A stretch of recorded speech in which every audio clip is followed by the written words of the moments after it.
have a quick word for the young creative who's been waiting there patiently from Valencia. Hello, Valencia. Hello, Valencia. Good afternoon to you. Was it afternoon? Thank you for joining us. And we are so proud of you because you are a young Harringay resident in your second year at East London University studying illustration. And you've passed all your exams, so you're going for the final run now. But you have been very open to discuss how art has helped you with your mental well-being.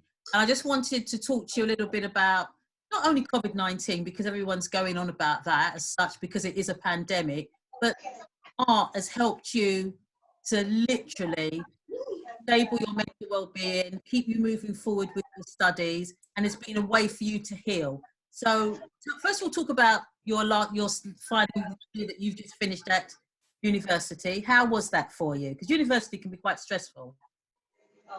Yeah, I mean, it was very overwhelming for some parts because I was not entirely focused as to what I was doing because I was stressing out about passing my exams and like handing in everything before my final day. And to know that, you know, I had got a pass to go into final year was reassuring for me. And the thing is, it kind of showed that I was stressing for no reason. So it really put me at ease and it put my mind at ease as well. So I'm really happy about that. So yeah, I'm happy. So talk to us about the art behind you. So what is art when you're actually drawing or painting? You have mentioned that it relaxes you and it's very good for mental well-being. So when did you discover you had this talent for art? You're an illustrator, which is brilliant. Yeah. When was that your first? Well, I've always painted, I've always illustrated, like ever since I could remember from a young age. And I feel like drawing for me and painting has always been something easy for me to express myself and just to kind of like express myself through emotions. And the way I do, I translate my expressions onto canvas through color, through patterns, and like you're overlaying a lot of stuff. So I like to experiment with everything. And doing illustration, I'm playing about with like digital art as well. So I'm managing that time as well, you know, with the COVID-19, I'm using that time to play with different things in different mediums. And how it helps me mentally is the fact that it makes me look forward to something. So it's giving me productivity. It's given me reassurance knowing that I'm working on something. So I know when I go back to uni, I have more to look forward to at the same time. And I know that I will have improved on what I'm currently doing here and what I can do at uni as well to go forward. That's wonderful. Okay, Valencia, that's brilliant. So the piece behind you with the hot blue lips, what's that piece? Have you got a name for that piece? I haven't got a name for it. This one is a collaboration with my sister that we did. It's unfinished, so I started it not long ago. I kind of overlaid it because in the beginning it was kind of different and I was just a bit confused as to what I wanted to do. And so I kind of just played about with it and just played about with color as well. Color is a big thing for me, like when I do my painting, because I don't really like to do things that are too dark or too, you know, sad colors. I kind of like to go with vibrant colors just to kind of like match the element of what's, you know, right. Happiness is, yeah. Definitely. So you would actually recommend maybe in lockdown that people should get involved in some sort of creative activity? Yeah, I mean, the thing is, it's not easy to like be productive, and I would suggest not to force yourself to be productive if you don't want to be, because there's a lot of pressure on being productive and to doing things, and you shouldn't push yourself because you see it on social media. Like, don't do things because everyone else is doing it. Like, that's fantastic advice. Yeah, I don't do even when you see my paintings, it's not something I'm doing every single day. I do it step by step. I'm doing other things at the same time to keep me sane and to keep me leveled. I'm not gonna push myself, like, because the thing is, you need to allow yourself to recharge. You need to allow yourself to rest, because we're humans at the end of the day. We need to rest. And obviously with everything that's going on, there's so much push into doing this and doing that on Instagram, on social media. Like, I think it's important to cut back from that as well. So yeah, I mean, it's important to be productive, but it's also important to look after yourselves and to recharge when you have time. Okay. Thank you so much, Valencia. And I want to say hi to your mum. I know that she's got involved in that as well. She couldn't be with us, Yeah, but the next time round we get mum and daughter together. Thank you. yeah. That's Thank you. Valencia, Word Up Creative, one of our creative young people in Haringey, talking about her art and how the benefit of being creative helped her with her mental well-being. And going on to that, I want to introduce Corinne Sweet and Kevin Farrell. How can I forget Kevin? For the listening corner section. So Kevin is works with Paul, and the concept they offer for sober events. They organise. They have a platform where you can literally get involved if you no longer drink or takes drugs in a safe place to enjoy a night out or night in now due to lockdown. Both are in recovery, and they're going to talk about the concept of their sober events. And then Corinne Sweet is going to talk to us. Corinne is a therapist, author, broadcaster. She's the author of Overcoming Addictions, and she's going to talk to us about taking care of ourselves, taking responsibility for our own personal care and well-being during this time. There are a lot of lonely people around and people dealing with addictions, and that's everything. It's not just drink, drugs. It can be food. It can be overwork. It can just be relationships. I mean, there's a long list of things that we can get involved with that are not necessarily good for us. So I really want to hear from both Corinne and from Kevin for sober events, because people are relapsing who have got an addiction problem, and that's due to lockdown and COVID-19. We created in 2017.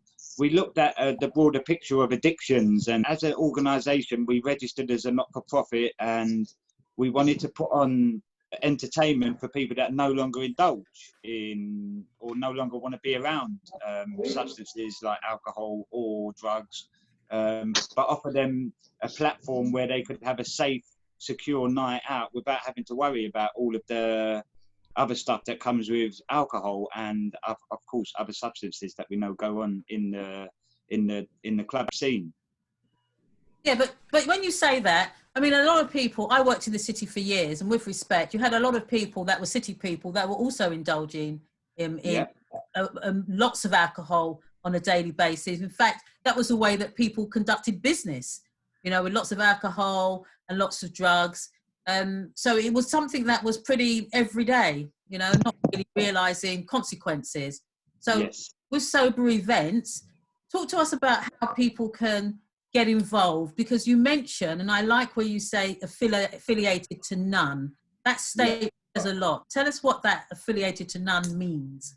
So when we our punchline, our main target, what we put out there is that we are an open organisation.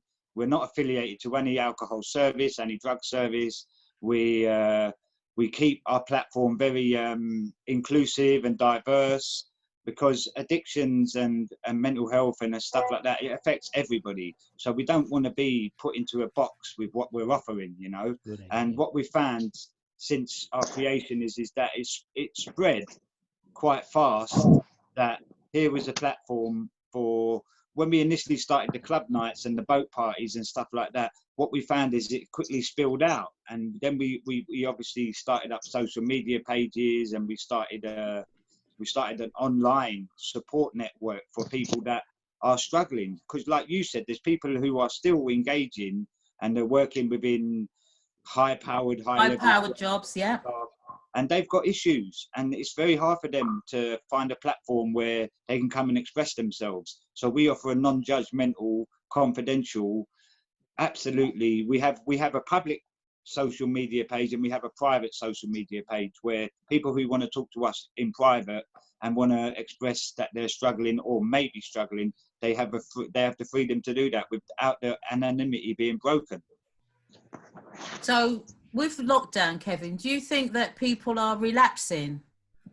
I work in the industry, you know. I work across dual diagnosis, with addictions being at the forefront of that. I have done for quite a few years now, and what I've found, not just professionally but privately through our networks, is that a lot of people have struggled with isolation. You know, they've got themselves into a position within their recovery path where they've been connected, and it's been stripped away with the virus that's happened.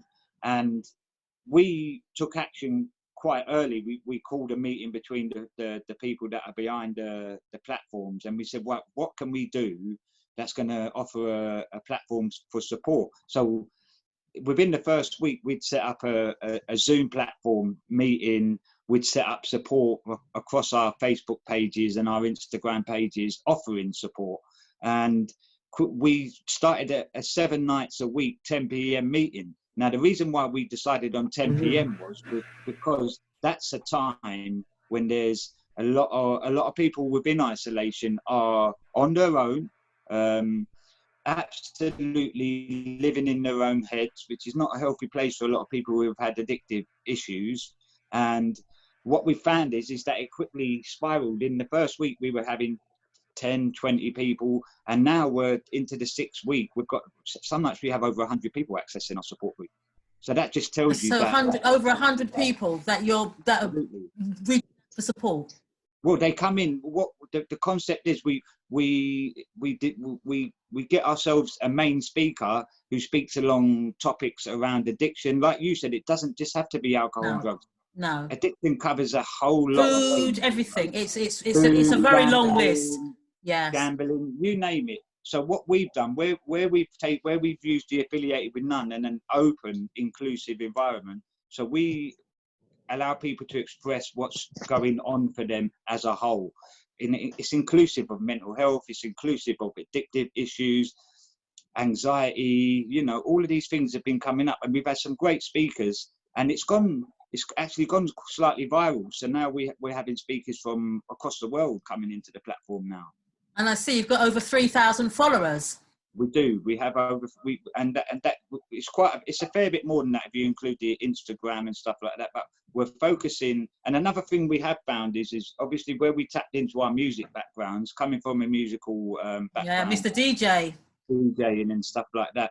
We've been putting on live DJs throughout the day on our Facebook pages, and the response has been phenomenal, with people saying absolutely fantastic to have this. It gives us support, you know, it changes the way our day is structured. But the most important thing that's happening with the support platform now is that it's smashing stigmas about addiction. That's the word, exactly. No, it's smashing the stigma.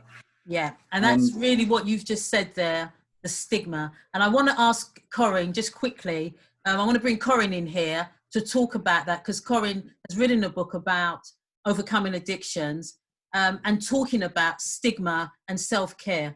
Corinne, thank you so much for joining us for you too. Hello, Sonia. I'm very grateful to be part of this wonderful program today. It's just so inspiring to hear from everybody, and I love to hear from Kevin what you're doing. It sounds amazing, and also Valencia, I think, doing wonderful work. I think what I'm seeing, I see a lot of people online at the moment. I'm seeing about 25 clients a week, and I have a wide range of clients. And really I'm seeing, as Kevin was saying, in the lockdown, people's addictions are taking off exponentially. It's gone up 30%. A lot of people who've given up alcohol, drugs, spending, sex, anything addictive, are coming back because of the isolation, because of the stress, the boredom, money worries. I think one of the things that people have to do is really make a relationship with themselves and like themselves and fall in love with themselves. And in this lockdown, not put too much pressure on to be perfect, to lose weight, to be productive, to write that novel you always wanted to write.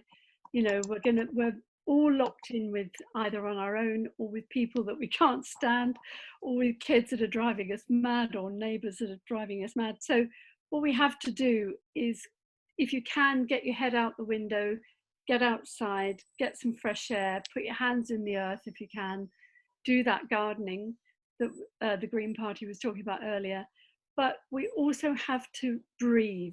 We have to take a breath, slow down, and rest. And if you're feeling very anxious, you know, you can do some very basic meditation. It doesn't take long to learn. You can learn it in 5 minutes. you can listen to music.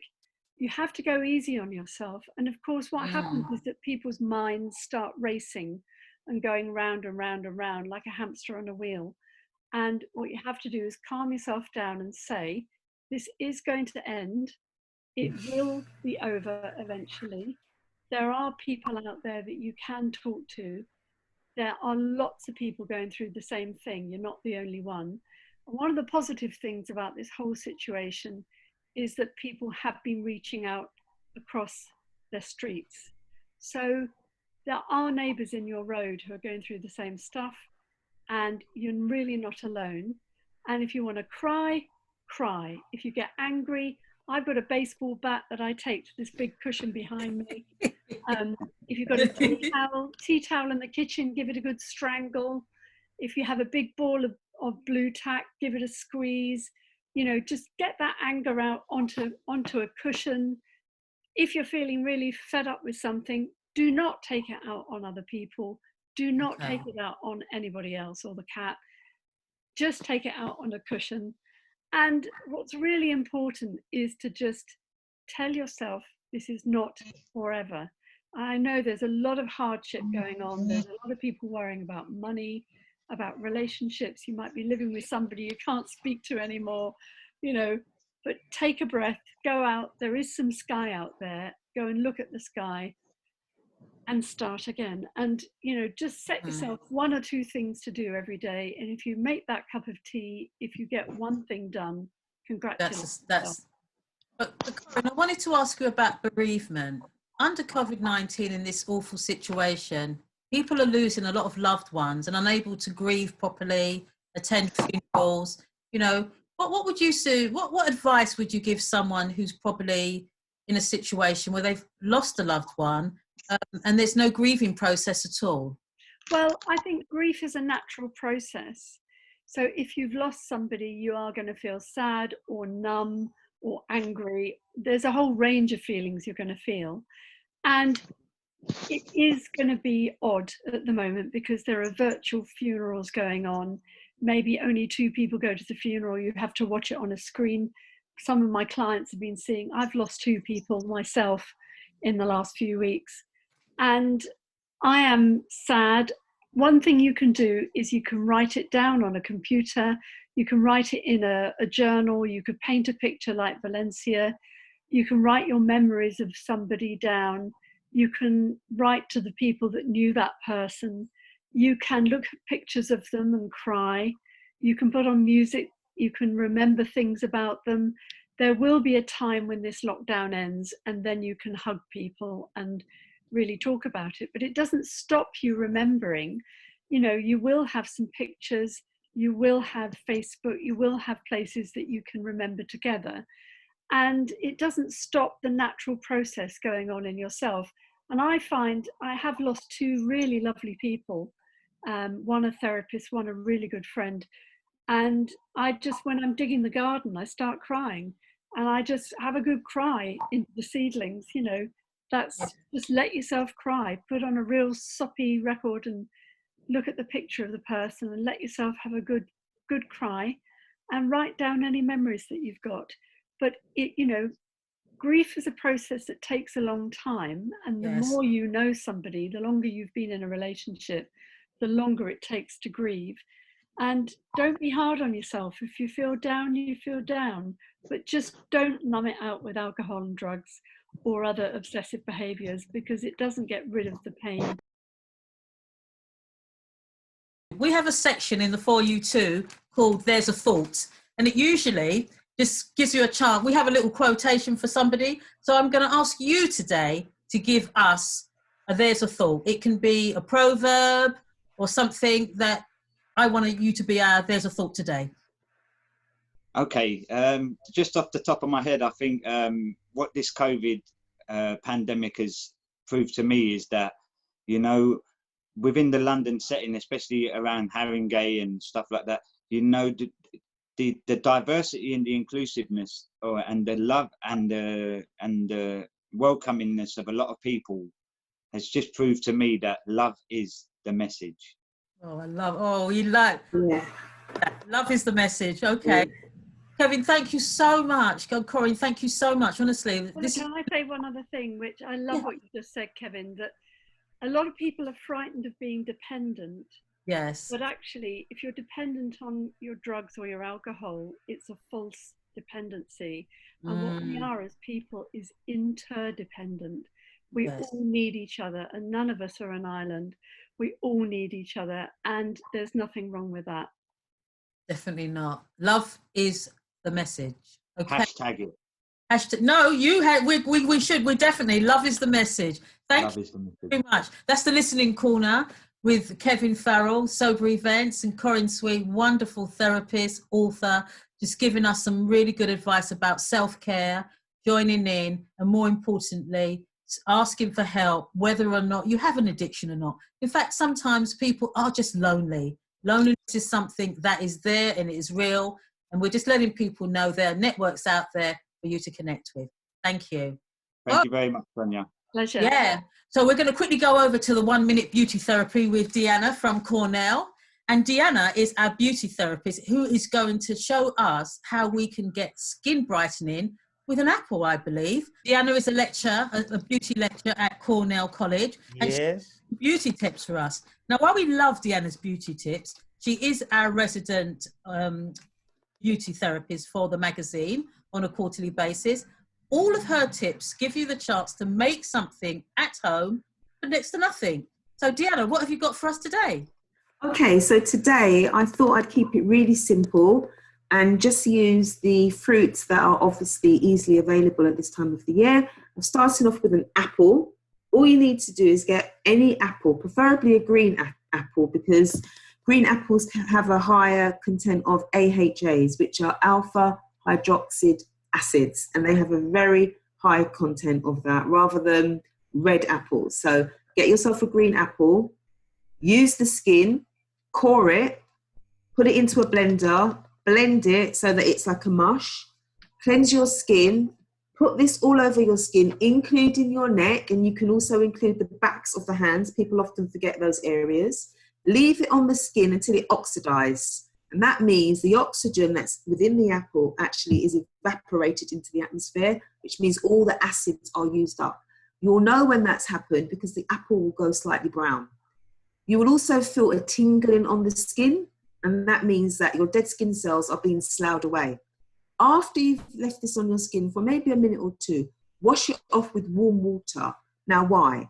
The purpose of that is it's going to brighten the skin. It's going to remove dead skin cells. So that means your skin will be exfoliated and desquamated. It's going to open the pores and it's going to refresh the skin as well.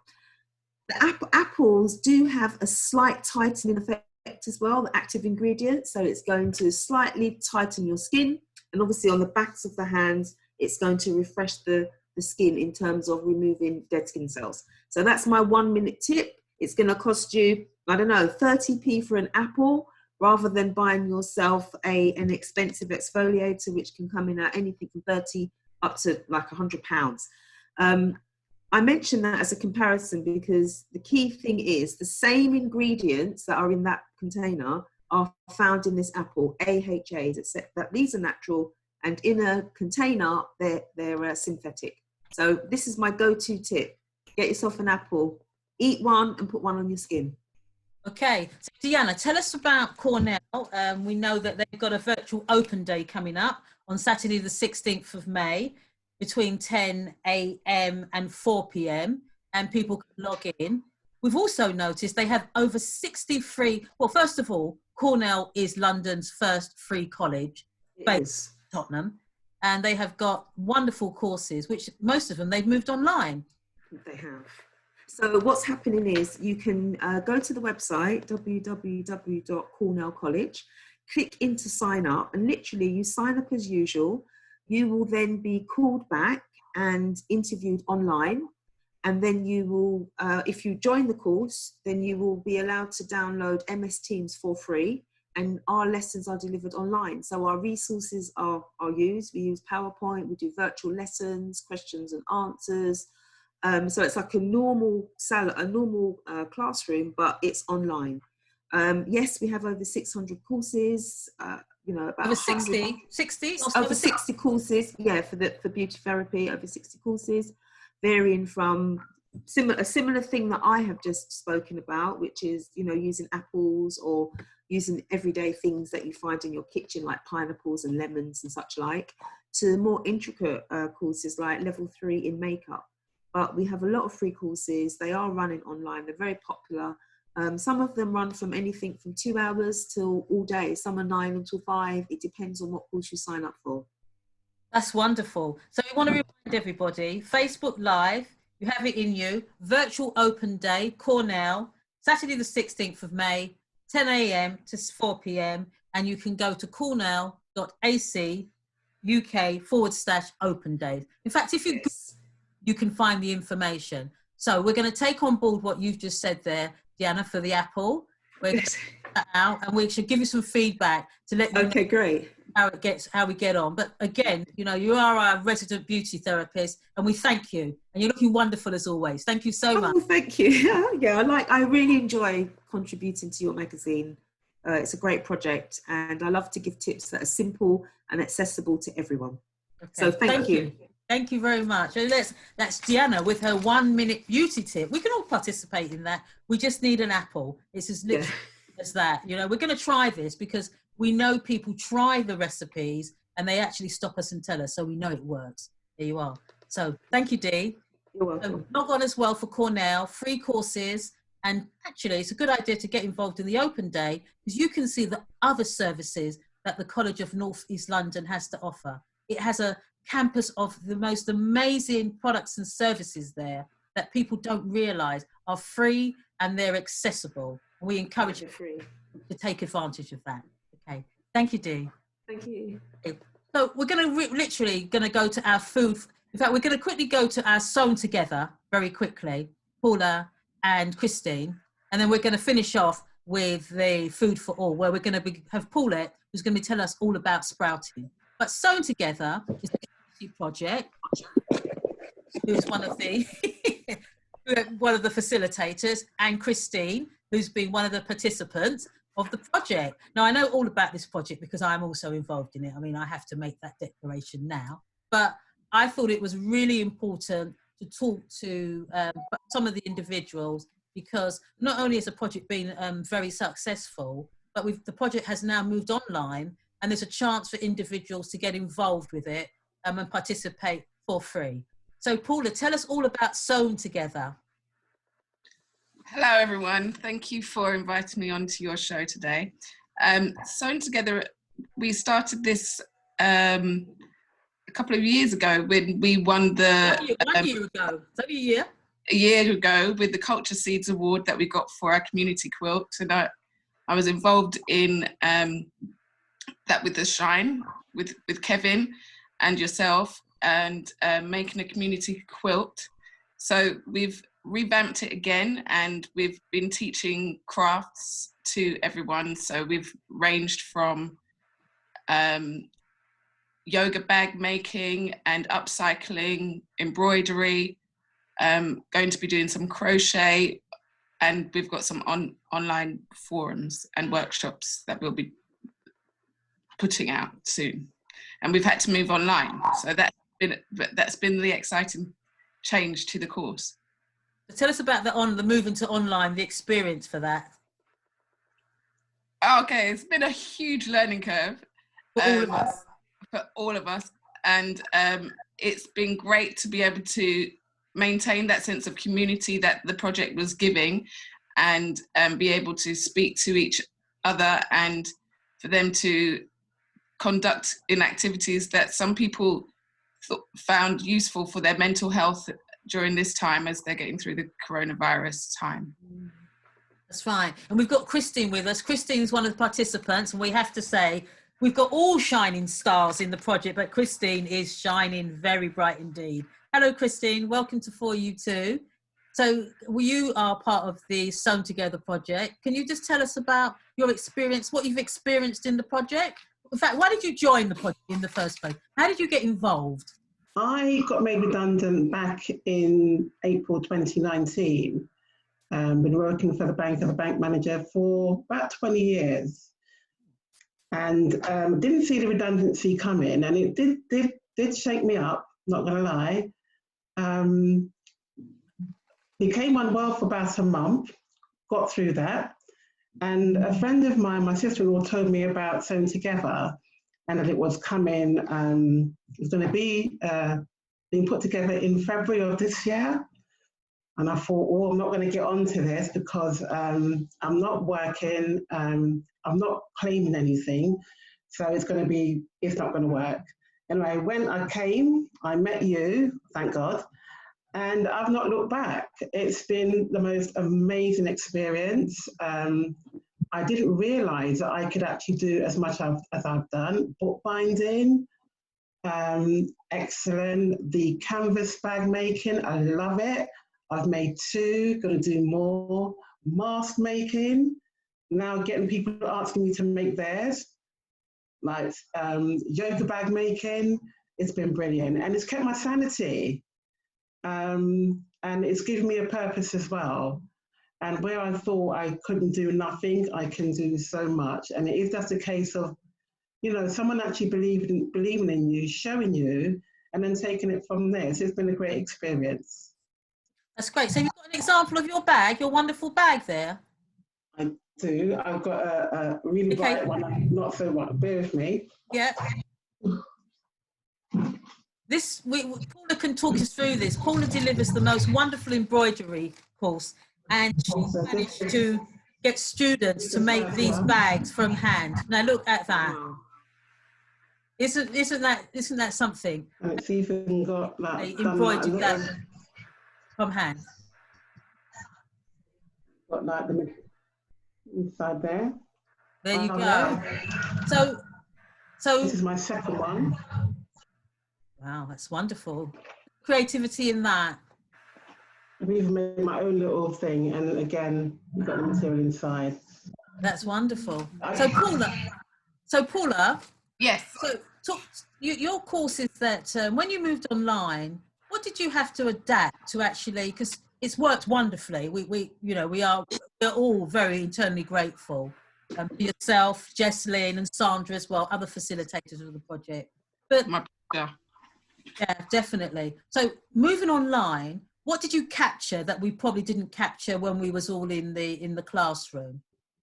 I think moving online, because our groups were smaller when we were initially starting off with the online forums, we got to know each other on a personal level. So we were able to speak to each other and even speak about some of the issues that we were facing during COVID, and just have hope, something to look forward to. So by the group still being there, then we've been able to still, like I said before, maintain our sense of community. Getting resources out was a challenge. So getting them the resources so that I'd be able to facilitate the lesson in embroidery. So that was one of our challenges, but we've worked together as a great team, and we've got a great team in Sewn Together, and it's managed to work. Yeah, I agree with that. It's an absolute fun, definitely. Okay, well, listen, thank you so much. You know, you're part and parcel of our community engagement and beyond. But I really want to thank you both for participating for you two online. And this is our first program. And what we want to do, we want to highlight that you have communities. And what communities are made up of? Individuals doing things, supporting each other through this time. And actually, beyond COVID, the group will continue. Thank you. Thank you very much. Thank you for the opportunity. Thank you. You're welcome. Thanks, Sonia. Thanks, Pal. You're more than welcome. You're more than welcome.